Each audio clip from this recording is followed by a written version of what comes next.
उत्तराखंड के मुख्यमंत्री पुष्कर सिंह धामी अपने अलग अंदाज के लिए जाने जाते हैं। इन दिनों विधानसभा सत्र की वजह से वो चमोली के गैरसेण में हैं और वहां उन्होंने मॉर्निंग वॉक के दौरान एक चाय की दुकान पर वो पहुंचे और वहां ये चाय की दुकान चंद्र सिंह नेगी की है।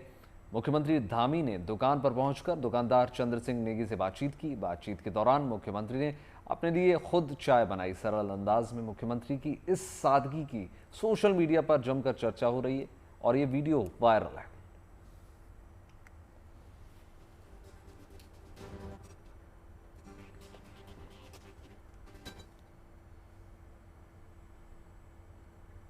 और अब बात आस्था और भक्ति की। पूरे देश में गणेश उत्सव की तैयारियां जोरों पर हैं। भारत के कई प्रसिद्ध गणेश मंदिरों में से एक मंदिर है जयपुर का मोती डूंगरी गणेश मंदिर।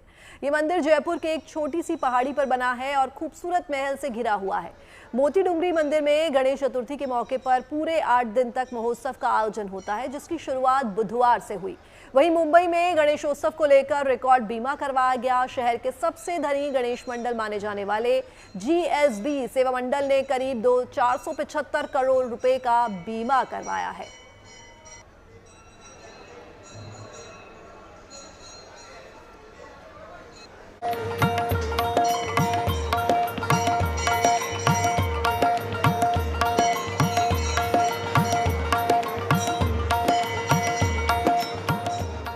गणेश चतुर्थी महोत्सव पूरे देश में 27 अगस्त को मनाया जाने वाला है, लेकिन जयपुर के प्रसिद्ध मोती डूंगरी गणेश मंदिर में अभी से गणेशोत्सव का शुभारंभ हो गया है।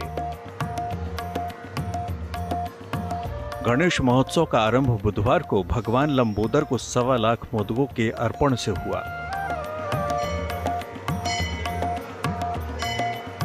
दिन के महोत्सव की शुरुआत मोदक झांकी से हुई है, जिसमें गणेश जी महाराज को खास 1.25 लाख मोदकों से सजाया गया है। उनके आगे अर्पित ये 1.25 लाख मोदक किए गए हैं, जिसमें 251 किलो के 2 मोदक, 51 किलो के 5 मोदक और उसके अलावा 21 किलो के 1.25 किलो के और कई सारे छोटे मोदक मिला के 1.25 लाख मोदकों से गणेश जी महाराज के सामने भी अर्पित हुए। गणेश चतुर्थी में भले ही 5 दिन का वक्त बचा हो, लेकिन जयपुर के इस मंदिर में अभी से भक्ति और आस्था का समंदर उमड़ने लगा है। पूरा मंदिर परिसर गणपति बप्पा मोरिया की जयकारों से गूंज रहा है। इस मंदिर में गणेशोत्सव पूरे 8 दिनों तक मनाया जाता है और अलग अलग दिन अनेकों श्रद्धा और भक्ति से जुड़े कार्यक्रमों का आयोजन होता है। पहले दिन मोदक के भोग के साथ भगवान श्री गणेश का श्रृंगार व्हाइट गोल्ड के मुकुट से किया गया, जिसको बनाने में अनेकों तरह के हीरा, पन्ना, मोती और रूबी का इस्तेमाल किया गया है।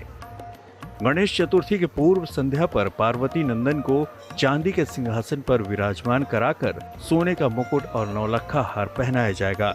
मंदिर प्रशासन के अनुसार पूरे 8 दिनों तक मंदिर में विविध धार्मिक और सांस्कृतिक कार्यक्रमों का आयोजन किया जाएगा। 21 अगस्त को पुष्य पंचामृत अभिषेक प्रातः 8 बजे होगा।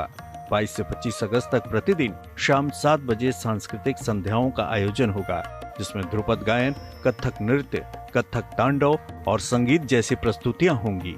26 अगस्त को मेहंदी पूजन और सिंजारा की रस्म होगी, जिसमें परंपरा के अनुसार पाली के सोजत से मंगाई गई 3100 किलो मेहंदी भगवान गणेश की मूर्ति पर संकेतात्मक रूप से अर्पित की जाएगी।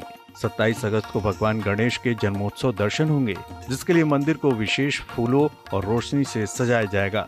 इन कार्यक्रमों के दौरान प्रतिदिन हजारों की संख्या में श्रद्धालु दर्शन के लिए पहुंचेंगे और प्रसाद स्वरूप मोदक वितरित किए जाएंगे, जिन्हें गणेश जी का सबसे प्रिय भोग माना जाता है। महोत्सव का समापन 28 अगस्त को होने वाली भव्य शोभा यात्रा से होगा। 28 तारीख को भव्य शोभा यात्रा, जिसमें अलग अलग करीबन 70 समाज जुटेंगे, अलग अलग झांकियां सजाई जाएंगी और यहाँ से वो खास शोभा यात्रा निकाली जाएगी, जो कि गढ़ गणेश मंदिर तक जाएगी। कैमरामैन मनीष के साथ rhythm Jain, good news today Jaipur. Jharkhand के देवघर जिले के मोहनपुर प्रखंड में स्थित मेहरा गांव फूलों की खेती के लिए एक अनूठी मिसाल बन चुका है। ये गांव न केवल अपनी धार्मिक आस्था के लिए जाना जाता है, बल्कि फूलों की खेती के लिए भी आर्थिक आत्मनिर्भरता की दिशा में अग्रसर है। रिपोर्ट देखिए।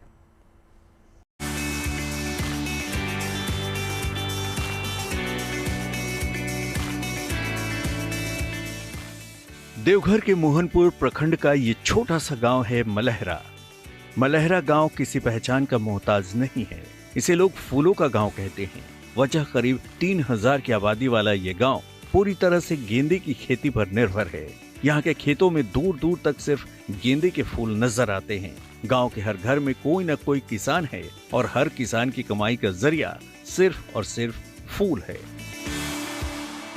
हम लोग फूल की खेती ले हम लोग परंपरागत पूर्वजों से चलते हुए आ रहे हैं। हम लोग को फूल की खेती यही मंदिर और बस के नाथ भी सप्लाई होते हैं। हम लोग इसी से गुजर बसर करते हैं। बहुत अधिक फायदा होता है और इसके इंतजार में हम लोग लगन का करते हैं कि जल्दी लगन आए, हम लोग का मुनाफा ज़्यादा मिले। 1 एकड़ ज़मीन में मुश्किल से वही 20-25 हज़ार खर्चा हो सकता है और इसमें कमाई 50 से 60 हज़ार होती है। देवघर यानी बाबा वैद्यनाथ धाम 12 ज्योतिर्लिंगों में से एक है। यहाँ पूरे साल पूजा पाठ के लिए फूलों की जरूरत रहती है। इस जरूरत को पूरा करने का काम गांव के किसान सालों से करते आ रहे हैं। गांव के किसान को अपनी उपज बेचने के लिए कहीं दूर नहीं जाना पड़ता। देवघर के बाजारों, बाबा बैजनाथ मंदिर और बासुकीनाथ धाम तक फूलों की सीधी सप्लाई होती है। किसानों के लिए सावन सबसे खास महीना होता है।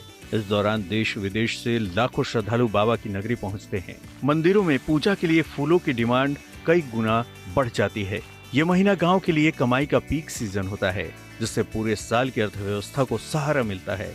इन सब के बीच किसानों की कुछ परेशानियां भी हैं। गेंदा फूल का बीज उन्हें कोलकाता से मंगवाना पड़ता है, जो न सिर्फ महंगा है बल्कि ट्रांसपोर्टेशन भी एक चुनौती है। बहुत सारी योजनाएं हैं, चाहे उद्यान विकास की योजना हो, चाहे राष्ट्रीय बागवानी मिशन हो। ये बहुत सारी योजनाएं चलती हैं जिसमें 100% अनुदान या फिर 50% अनुदान पे हम लोग किसानों को पौधों का वितरण करते हैं। जो विभिन्न तरह की पौधे हैं, स्पेशली हम लोग गेंदा फूल का, और इस बार हम लोग को 100 एकड़ का अलग से आवंटित भी हुआ है गेंदा फूल के लिए, जो स्पेशली देवघर को ही अलॉटमेंट मिला है। दरअसल यहाँ के किसान अब सिर्फ मंदिरों पर निर्भर नहीं रहना चाहते। उन्हें दरकार है तकनीकी सहायता, सब्सिडी और मार्केटिंग की सुविधा की, ताकि वो गेंदा के साथ साथ दूसरे फूलों की किस्में भी उगा सकें और राज्य के बाहर सप्लाई कर सकें। इसके लिए राज्य सरकार लगातार प्रयास कर रही है, क्योंकि मकसद साफ है कि सही दिशा और समर्थन से मलहरा गांव झारखंड ही नहीं बल्कि पूरे देश के लिए एक रोल मॉडल बन सकता है। देवघर से शैलेंद्र मिश्रा के साथ bureau report, good news today.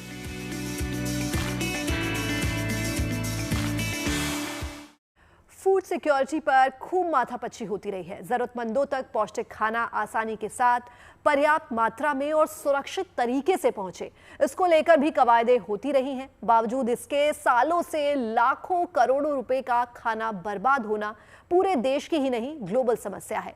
ऐसे में पुणे के एक रेस्टोरेंट ने खाने की बर्बादी रोकने के लिए एक नया नियम लागू किया है। यानी आपने अगर प्लेट में खाना छोड़ा तो 20 रुपए अतिरिक्त वसूले जाएंगे।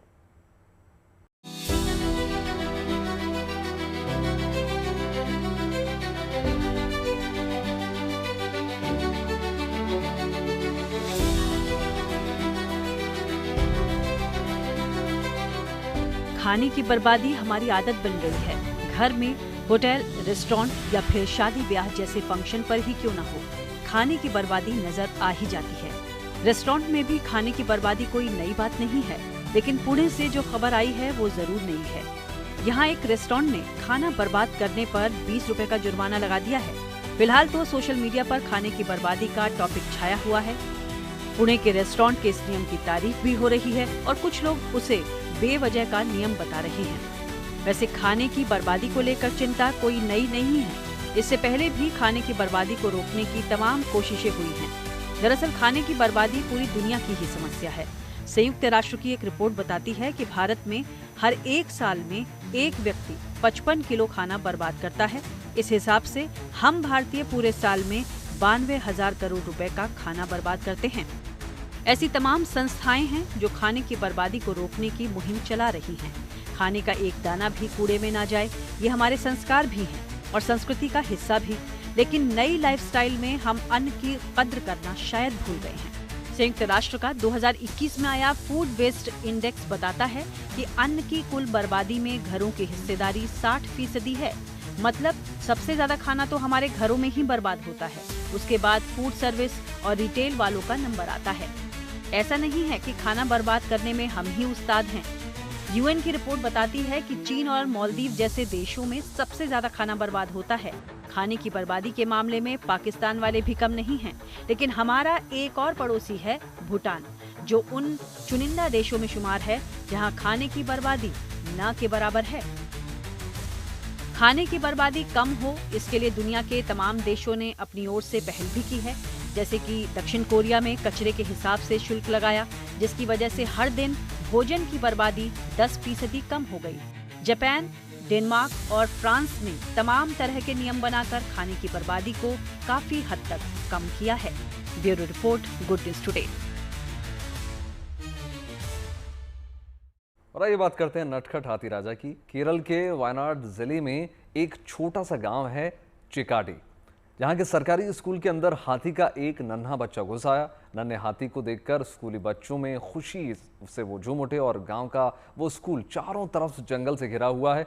10 मिनट तक नन्हे हाथी ने स्कूल का चक्कर लगाया, जिसके बाद वहां मौजूद लोगों ने इसकी जानकारी वन विभाग को पहुंचाई। मौके पर वन विभाग के अधिकारी पहुंचे, हाथी के बच्चे को सुरक्षित जंगल में वापस पहुंचाया गया।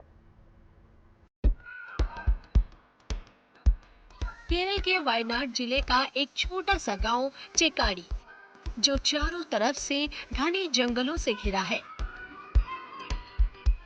यहाँ के सरकारी एलपी स्कूल पुलपल्ली में उस समय अफरा तफरी मच गई जब एक छोटा सा हाथी सीधे स्कूल परिसर में घुस आया। बच्चे, शिक्षक सब हैरान रह गए। हाथी स्कूल के बरामदे में बड़े आराम से टहलता नजर आया। ये नजारा सोशल मीडिया पर तेजी से वायरल हो रहा है। लोगों ने क्यूट हाथी को देखकर कहा, हाथी राजा भी पढ़ने आए हैं। 10 मिनट तक ये नन्हा मेहमान स्कूल के इर्द गिर्द घूमता रहा। बच्चों के लिए ये पल जंगल सफारी से कम नहीं था।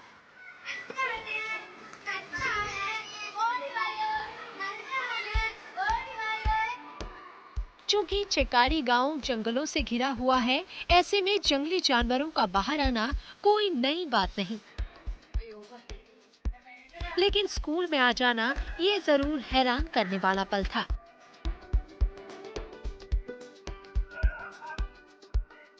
लेकिन बच्चों ने इस पल को खूब एंजॉय किया।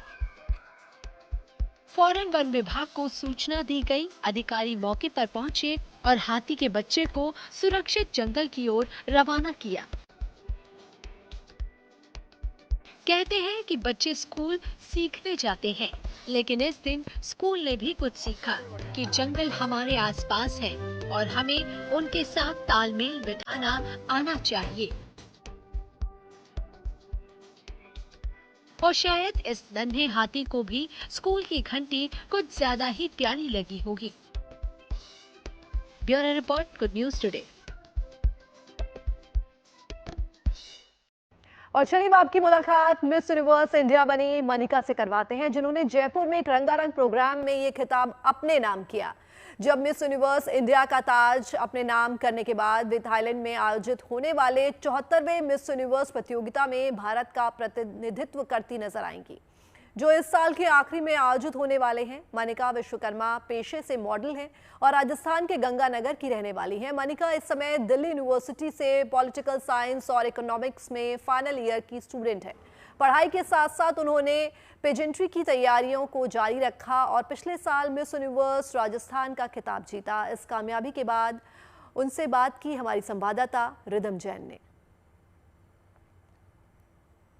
अभी लोग जानना चाहते हैं कि इस टाइम पे जब आप खुद को रिप्रेजेंट कर रही थी, राजस्थान को रिप्रेजेंट कर रही थी इस मंच पे जहाँ पे 48 लड़कियाँ थी, तो वो जर्नी कैसी रही? उस टाइम पे क्या फीलिंग थी?